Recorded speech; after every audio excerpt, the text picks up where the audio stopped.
tatkala kita punya hak, punya jatah, apakah itu berupa materi, apakah itu berupa pahala untuk jatah akhirat, sudah murni mutlak menjadi milik kita. Allah tidak mengurangi, Allah tidak merugikan, termasuk hamba-hamba Allah tidak akan pernah mengurangi jatah kita. Ini kita menjadi nyaman. Jadi kalau di antara kita ada yang terpleset, terdolimi dan berbuat dolim, orang yang terdolimi nggak usah khawatir, akan dibayar, akan diberi nanti di akhirat kalau di dunia luput. Orang yang mendolimi nggak usah tenang-tenang, karena nanti dia harus mengembalikan, harus menjadi rugi sendiri. Maka dengan pernyataan Allah seperti ini, atau ungkapan atau undang-undang atau aturan seperti ini, hidup kita menjadi nyaman. Ini yang harus kita garis bawahi, kita nyaman. Nggak ada yang bisa mendolimi kita di hidup di dunia ini, nggak ada. Jadi itu kita menjadi bersyukur, kita menjadi aman karena kita terproteksi. Ini poin yang pertama. Poin yang kedua, apapun yang kita perlukan, Allah punya semua.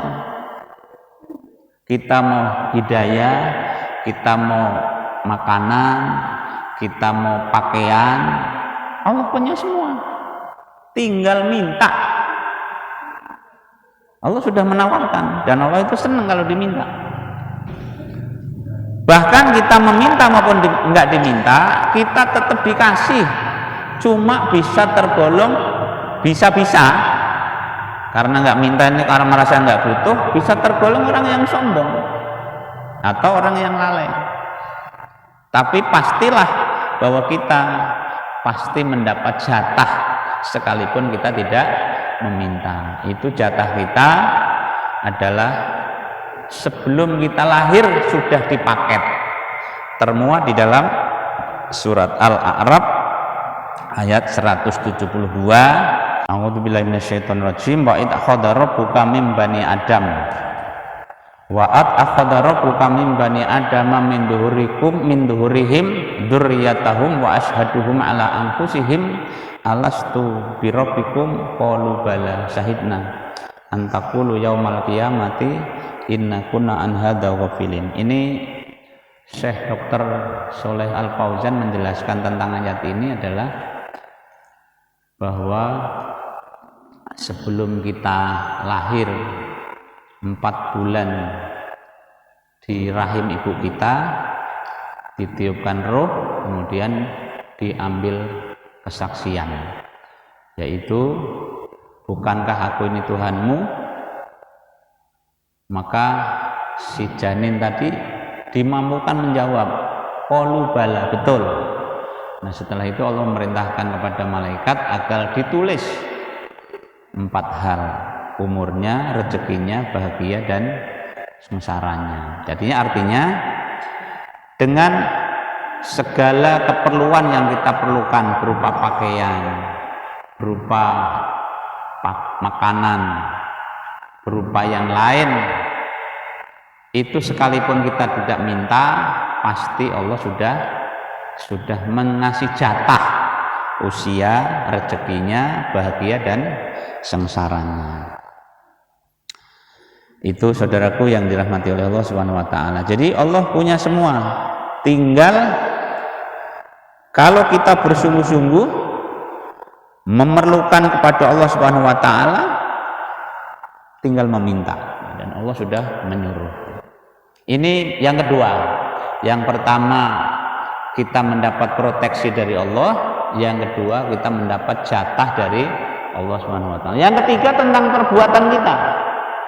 Perbuatan kita ini seharusnya akan menyenangkan Allah. Allah ridho. Dan perbuatan yang paling diharapkan itu adalah orang setelah beriman itu ya sholat. Sholat dengan khusyuk, sholat dengan sungguh-sungguh, sholat mendalami apa yang kita baca, Allah punya ekspektasi di situ, karena Allah Subhanahu wa taala berfirman, wa ma khalaqtul jinna wal insa illa liya'budun. Nah, kemudian kita juga diajari membuat pernyataan, inna sholati wa nusuki wa mahyaya wa mamati lillahi rabbil alamin. Sesungguhnya sholatku, ibadahku, hidupku dan matiku untuk Allah. Lah tatkala sholat yang menjadi harapan tumpuhan bukti pengabdian seorang hamba kepada Allah ternyata enggak sungguh-sungguh atau belum memuaskan Allah, maka Nabi kita Muhammad SAW mengajari agar selesai salam itu istighfar. Kalau harapan Allah tidak terpenuhi, astagfirullah, kita diristighfar yang harusnya dikasih waktu 24 jam itu digunakan untuk beribadah, hanya 30 menit untuk sholat. Ternyata harusnya sholat itu mengingat Allah, banyak yang diingat urusan dunia, padahal kan di luar sholat sudah ngurusi urusan dunia, sudah ngurusi ini untuk kepentingan dia. Begitu sholat kan harusnya ingatnya kepada Allah, masih aja urusan dunia yang dipikir, sehingga kadang-kadang lupa rakaat keberapa, harusnya duduk malah berdiri, apa yang ia baca tidak ngerti. Itu kan sebenarnya Allah Subhanahu wa taala tidak mendapatkan sesuai dengan yang diharapkan. Bisa jadi, makanya kita disuruh istighfar 3 kali. Ya Allah, kalau pengabdianku ternyata enggak sesuai dengan harapanmu, ampunilah ya Allah. Jadi untuk melengkapi akan kelengahan, keteledoran kita sholat itu disuruh baca istighfar. Setelah membaca istighfar, kita suruh berdoa. Walaupun salah-salah juga kita tetap minta surga. Allahumma antas salam wa minkas salam tabarakta ya dzal jalali wal ikram. Memuji Allah, kemudian membuat pernyataan la ilaha illallah wahdahu la syarikalah lahul mulku wa lahul hamdu wa huwa ala kulli syai'in qadir. Ini membuat pernyataan diperbarui lagi kalimat tauhidnya, yang harusnya mengesahkan Allah, beribadahnya bersungguh-sungguh, ternyata enggak maksimal. Makanya kita disuruh istighfar.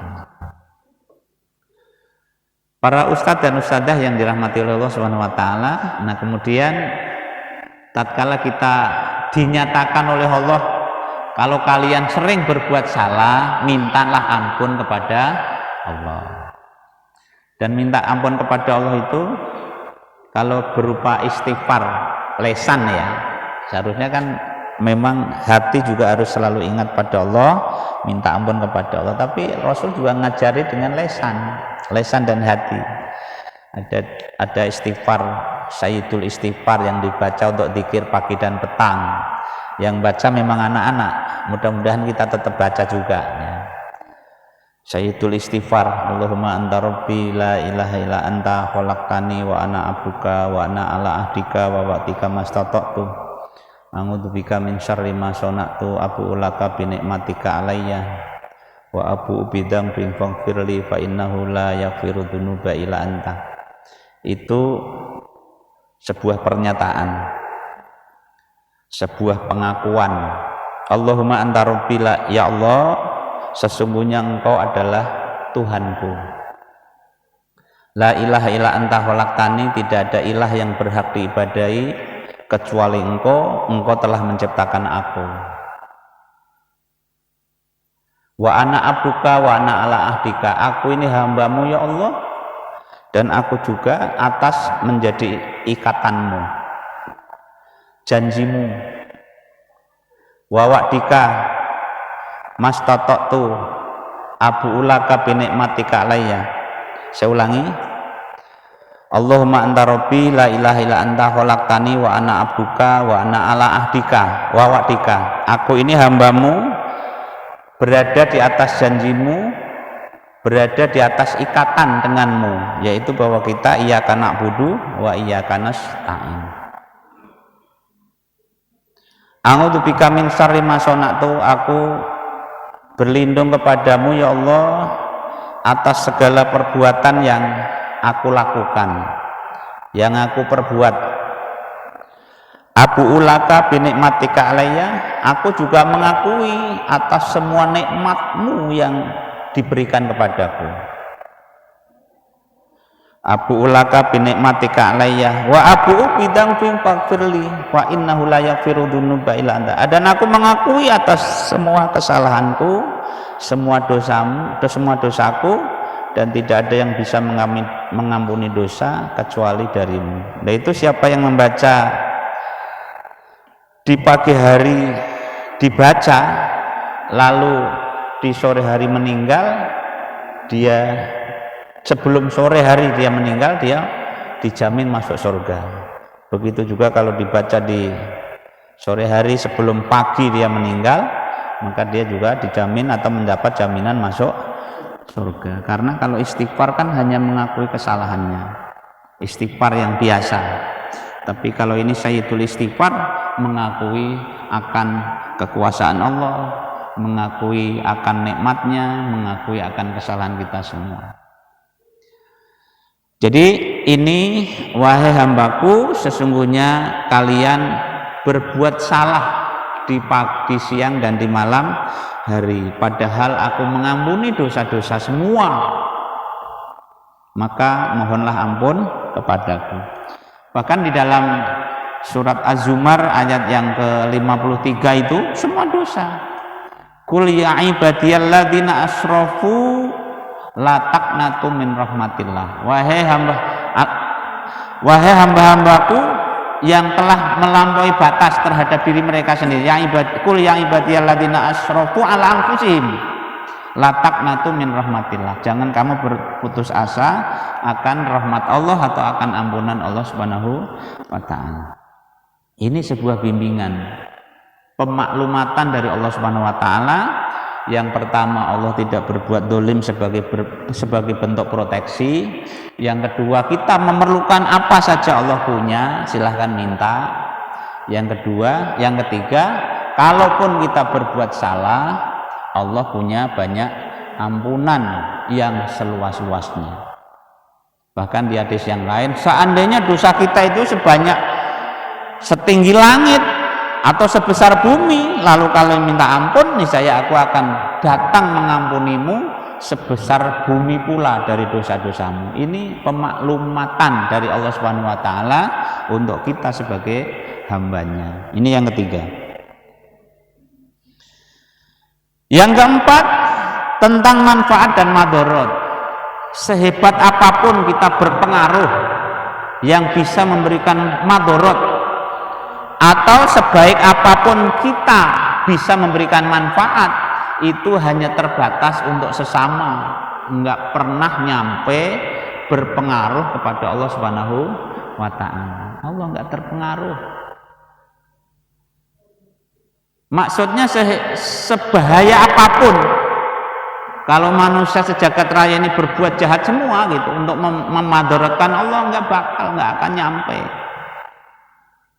Begitupun sebaliknya. Itulah hebatnya Allah Subhanahu wa taala, di luar jangkauan kita. Kalau kita berpengaruh bisa memberikan manfaat, itu juga hanya kepada sesama, enggak akan berpengaruh kepada Allah. Allah sudah hebat, enggak perlu mendapat manfaat dari kita, enggak. Bahkan ibadah kita ini juga tidak akan mempengaruhi kehebatan Allah. Allah sudah hebat. Ini yang harus kita kenali. Makanya Syekh Abdul Majid Az-Zindani di dalam kitab Al-Iman yang dulu diajarkan di pondok dan mungkin murid-murid yang sekarang jadi ustadz pernah saya ajari dahulu, itu bahwa kewajiban manusia itu yang pertama harus mengenal Allah betul, dengan pengenalan lewat ilmu, lewat Al-Quran, lewat As-Sunnah, harus kenal betul. Sebab kalau kenal nanti akan mencetak sikap kita, watak kita, perkataan dan perbuatan kita adalah yang pas, tidak nyeleweng, tidak nyimpang. Kalau kita kenal kepada Allah Subhanahu wa taala. Jadi Allah tidak akan terpengaruh oleh kemanfaatan dan kemadharatan kita. Allah sudah mandiri, Allah sudah hebat di luar jangkauan kita. Itu Allah memaklumatkan kepada kita yang seperti itu. Bahkan dikuatkan dengan dua alinea berikutnya. Jadi seandainya semua bangsa jin dan bangsa manusia yang awal hingga yang akhir seluruhnya menjadi satu, kemudian menjadi insan yang bertakwa semua, takwa, orang yang paling takwa, atau dengan kata lain orang sejagat raya yang awal dan akhir dari bangsa jin dan golongan manusia ini bertakwa, menjadi takwanya itu menjadi tebel, menjadi kokoh, menjadi kuat, menjadi berkualitas. Itu juga tidak akan pernah menambah mulkinya Allah, kerajaan Allah Subhanahu wa taala, kekuasaan Allah Subhanahu wa taala. Begitupun sebaliknya, kalau menjadi orang yang fajir semua, itu juga tidak memengaruhi Allah Subhanahu wa taala. Mau fajir, mau takwa, itu hakikatnya adalah kebutuhan kita. Kita yang memetik, kita yang menanam, kita yang memetik. Di dalam surat Al-Isra ayat yang ke-7, in ahsantum li anfusikum wa in asatum falaha. Jika kamu berbuat baik, sesungguhnya kebaikan itu untuk dirimu. Tetapi jika kamu berbuat sebaliknya, berbuat jahat, kamu juga yang menanggung hasil perbuatanmu. Ayat ini adalah gugusan tentang surat Al-Isra yang menerangkan tentang Bani Israel. Ini saya sisipkan lagi menyinggung soal ayat itu, karena ayat itu ada lanjutannya. Fa idza jaa, jika nanti Allah sudah mendatangkan sebuah pasukan yang Allah kehendaki yang akan menghinakan kamu, mereka nanti akan memasuki Baitul Maqdis, memasuki Masjidil Aqsa dengan aman dan akan menghancurkan seluruh yang menjadi kekuasaan mereka. Jadi di lembar surat Al-Isra ya, surat 17 ayat 1 dengan ayat 7 itu, saudaraku, tentang sedikit saya belok ke Palestina. Jadi pada akhirnya nanti yang memenangkan pertarungan ini kan orang Islam, dan orang Yahudi nanti akan dibunuhi, sampai-sampai segala benda, apakah itu batu, apakah itu pohon, akan membantu kaum muslimin. Wahai muslim, di belakang saya ada Yahudi, bunuhlah, gitu. Jadi kalau sekarang semena-mena itu kan memang hidup itu cuma dipergilirkan. Kalau hari ini mereka menguasai segalanya, tapi pada saatnya sebelum hari kiamat, insya Allah, bukan insya Allah, pasti yang memenangkan pertarungan ini adalah orang Islam. Jadi di Palestina itu, negeri yang diberkahi itu, memang kan ada ayatnya ya, alladzi barokna haulahu, yang Allah berkahi sekeliling Masjidil Aqsa itu, diberkahi itu.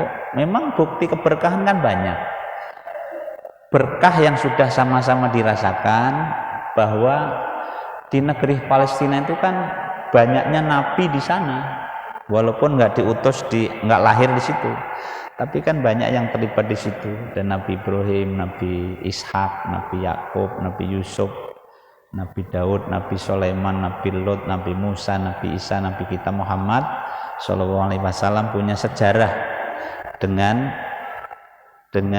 Palestina. Dan zaman Rasulullah Shallallahu Alaihi Wasallam, sebelum akhirnya negeri itu dipecah-pecah, kan namanya negeri Sam, yang dulu peradabannya udah lebih maju dibandingkan negara lain. Orang Arab itu kalau berbisnis kan ke negeri Sam, yang sekarang menjadi 4 negara ya, Palestina, Yordania, Lebanon, dan Suriah. Itu tempatnya memang di pinggir laut, akses lautnya lebih gampang, akses ke lautnya, akses ke datang ke negeri itu lebih gampang dari mana-mana. Jadi yang pertama diberkahi, buktinya adalah itu negerinya para nabi. Yang kedua, di Palestina itu adalah ada satu tempat yang dipilih oleh Allah untuk menyambungkan antara bumi dan langit, Sidratul Muntaha, juga Palestina. Masjidil Aqsa waktu baginda Rasulullah Shallallahu Alaihi Wasallam dimi'rajkan dari Palestina menuju Sidratul Muntaha untuk menerima perintah sholat. Jadi istimewa, yang lain mah enggak. Tapi itu yang dipilih Allah Subhanahu Wa Taala. Dan di Palestina juga pernah menjadi kiblatnya kaum muslimin. Makanya di Madinah itu ada masjid namanya Kiblatain ya, yang satu sholat itu awalnya menghadap ke Masjidil Aqsa, di tengah sholat kemudian disuruh pindah ke Masjidil Haram di Mekah. Kemudian keistimewaan yang lain di Palestina itu atau di negeri Sam itu juga nanti menjadi tempat yang aman di akhir zaman. Itu nanti kan semua tempat diacak-acak oleh Dajjal, yang kita setiap saat disuruh berlindung kepada Allah. Allahumma inni a'udzubika min adzabi jahannam wa min adzabil qabri wa min fitnati mahya wa mamati wa min syarri fitnati masyihid Dajjal. Dan bahkan semua nabi itu telah diperintahkan untuk memperingatkan umatnya dari fitnah Dajjal. Dajjal itu akan ngacak-acak, akan menyebarkan fitnah, menyebarkan kedustaan, dan banyak orang yang tertipu dengan tipu rayuan Dajjal. Nah, negeri yang aman insya Allah kata Rasulullah SAW adalah di Mekah, di Madinah, dan di Palestina atau di Sam. Kemudian istimewa yang lain, Rasulullah SAW mengasih wasiat kepada kita, la tasaddu fi rihal ilamin salah satu masjid. Jangan kamu bersusah payah untuk bersafar, karena safar itu nisful adab. Walaupun ada perintah yang lain ya, siru fil ardi memang, tapi kalau kita bersusah payah bersafar-safar susah payah itu jangan bersusah payah kecuali menuju di 3 masjid itu, Masjidil Haram di Mekah, Masjid Nabawi di Madinah, dan Masjidil Aqsa di Palestina. Memang ada keutamaan.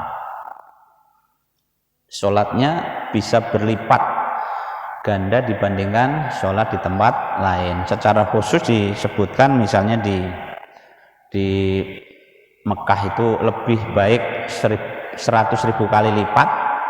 Kalau di Madinah berapa mas? 1.000? 10.000? Kalau di Masjidil Aqsa 1.000? Lupa, saya yang ingat sih yang di Masjidil Haram. Ada yang pada ingat? Kalau di Madinah berapa? Keistimewaannya berapa kali lipat, di Masjidil Aqsa berapa? Baik, saudaraku yang dirahmati oleh Allah Subhanahu wa taala. Kemudian di Palestina juga nanti juga menurut informasi informasi yang disampaikan oleh baginda Rasul sallallahu alaihi wasallam, cuma saya nggak tahu hadisnya di mana, bahwa nanti Dajjal itu juga akan dibunuh oleh Nabi Isa, karena Nabi Isa juga turunnya di sana. Nanti akan dibunuh oleh Nabi Isa, itu juga di Sam. Dan tanda kiamat juga adanya di sana. Itu keistimewaan-keistimewaan yang ada di Palestina. Nah, kemudian kalau nanti kita di surga nengok orang yang di surga itu adalah para syuhada, ya besar kemungkinan yang paling banyak menjadi penghuni surga kelas syuhada itu adalah orang-orang Palestina. Orang-orang Palestina yang hari ini maupun orang Palestina yang dahulu. Karena orang yang baik kan dekat dengan Nabi, yang mengikuti Nabi. Surat Al-Waqiah itu yang masuk surga itu sulatum minal awalin wa qalilum minal akhirin itu. Calon penghuni surga itu yang banyak adalah orang-orang yang sebelum Muhammad. Sebelum Muhammad ya dulu para nabi kan di Palestina sana. Banyak yang di sana. Kemudian kalau hari ini siapa yang banyak syahid? Para syuhada di Palestina. Bapaknya sudah pada menjadi syahid, bujang-bujangnya sudah syahid, anak-anaknya. Jadi itu istimewa. Makanya sebenarnya kalau Allah mau membantu orang Palestina hari ini menang semua dan semua, ya bisa aja bagi Allah, gampang. Cuma kan ada ayatnya. Watil kal ayamu nudawiluha bainan nas waliya'lamallahu alladziina amanu wa yattahidu minkum syuhada, agar Allah bisa melihat kualitas keimananmu. Insya Allah termasuk babul hikmah terlibat untuk berempati, mengumpulkan dana membantu mereka, agar Allah melihat kiprahmu, upayamu. Alhamdulillah sudah berapa juta kemarin yang dikirim untuk ke Palestina melalui lajismu ya. Ini juga Allah ingin melihat kiprahmu, andilmu seperti apa.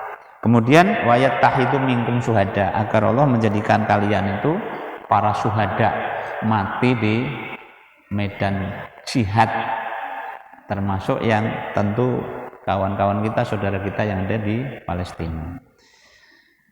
Ini sedikit menyimpang, kemudian kembali kepada hadis. Jadi semua manusia yang baik, yang awal yang akhir, dari golongan jin dan manusia, baik menjadi takwa mau menjadi fujur, itu tidak ngaruh bagi Allah, tidak menambah maksudnya.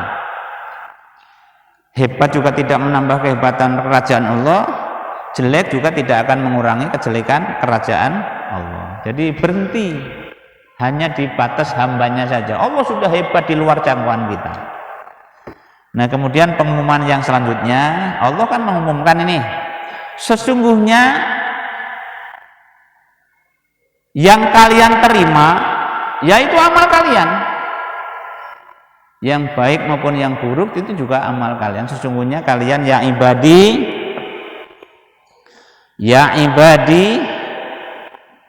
innama hiya a'malukum uhsihalakum. Sebelum itu mohon maaf ada yang ketinggalan, itu terakhir. Sebelum itu Allah mengasih pengumuman, mengasih pemaklumatan, informasi, seandainya seluruh umat manusia yang awal maupun yang akhir, dari bangsa jin maupun bangsa manusia, seluruhnya meminta kebutuhannya masing-masing. Ada yang minta jodoh, ada yang minta rezeki, ada yang minta selamat, ada yang minta tenang, ada yang minta berbagai macam permintaan. Seandainya Allah mengasih semua permintaan itu, hal itu tidak akan pernah mengurangi khazanah, simpanan. Kalau berupa beras, berupa bulog atau dolok, tapi ini lebih dari itu, tidak akan pernah berkurang, kecuali gambarannya hanya seperti berkurangnya air laut yang dimasukkan jarum, kemudian jarum itu diangkat, air yang menempel di jarum itulah pelayanan Allah terhadap hambanya. Bila semuanya minta dikasih semua, berkurangnya hanya seperti itu. Bagikan samudra yang airnya luas, hanya berkurang seperti yang menempel di jarum tatkala dimasukkan ke dalam samudra. Ini luar biasa. Dan Allah juga nggak pernah keliru di dalam mengabulkan doa. Nggak terkeliru-keliru gitu. Yang minta doa malah dikasih, yang minta ilmu malah dikasih jodoh, nggak gitu. Yang minta aman malah dikasih rezeki, nggak gitu. Apa yang diminta Allah yang akan memberi, walaupun pemberian itu tentu Allah yang paling tahu.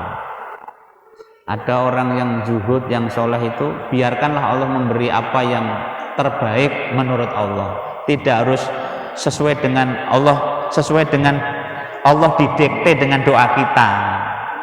Makanya kalau doa kita nggak sesuai dengan yang kita minta, ya tentu Allah lebih tahu, lebih tahu. Biarkan Allah bekerja sesuai dengan ukuran Allah Subhanahu wa Ta'ala, tidak harus mengikuti doa kita. Karena bisa jadi yang kita pandang itu baik untuk kita, ternyata itu jelek untuk kita. Kan ada ayatnya ya, wa asa an tuhibbu syai'an wa huwa syarrul lakum wa asa an tukrihu syai'an wa huwa khairul lakum wallahu ya'lamu wa antum la ta'lamun. Kalian tidak tahu padahal Allah tahu. Maka kalau doa kita belum dikabulkan, biarlah Allah bekerja sesuai dengan ilmunya, sesuai dengan kehendaknya, sesuai dengan yang terbaik menurut Allah untuk diri kita. Kalau sudah kayak gitu nyaman. Walaupun kita disuruh meminta. Kemudian yang terakhir, saudara-saudaraku yang dirahmati oleh Allah Subhanahu wa taala, gugusan hadis ini adalah yang terakhir, sesungguhnya apa yang kalian terima di akhirat nanti atau di dunia juga itu hasil karyamu. Kalian berbuat, Allah yang menghitungnya. Kalau kamu menerima kebaikan, pujilah Allah. Tapi kalau kalian menerima keburukan, jangan mencela, kecuali celalah dirimu sendiri, bukan salah Allah. Kalau kita mampu berbuat baik, sesungguhnya kebaikan datangnya dari Allah Subhanahu wa taala. Mudah-mudahan kita semua senantiasa diberi kemampuan untuk mengenal Allah lebih jauh, lebih kenal, sehingga hidup kita menjadi nyaman. Dengan hadis ini apa yang bisa kita petik? Yang pertama, hidup kita aman karena terproteksi hak-hak kita di dunia maupun di akhirat. Yang kedua, seluruh kebutuhan kita dipersilahkan mintanya kepada Allah. Yang ketiga, kalaupun kita di dalam kehidupan ini disengaja maupun tidak disengaja berbuat salah, mintalah ampun kepada Allah Subhanahu wa taala. Kemudian apapun kehebatan kita tidak akan berpengaruh tentang kehebatan Allah Subhanahu wa taala. Kemudian yang terakhir, sesungguhnya hasil yang kita terima di dunia pun di akhirat, jika itu kebaikan, maka kita disuruh banyak memuji Allah. Jika itu sebuah keburukan, tentu kita istighfar dan jangan menyalahkan Allah kecuali menyalahkan diri kita sendiri. Itu saja yang bisa disampaikan. Untuk selanjutnya, kalau ada yang mau ditanyakan boleh tanya, kalau enggak ya disudahi. Sekian, assalamualaikum warahmatullahi wabarakatuh.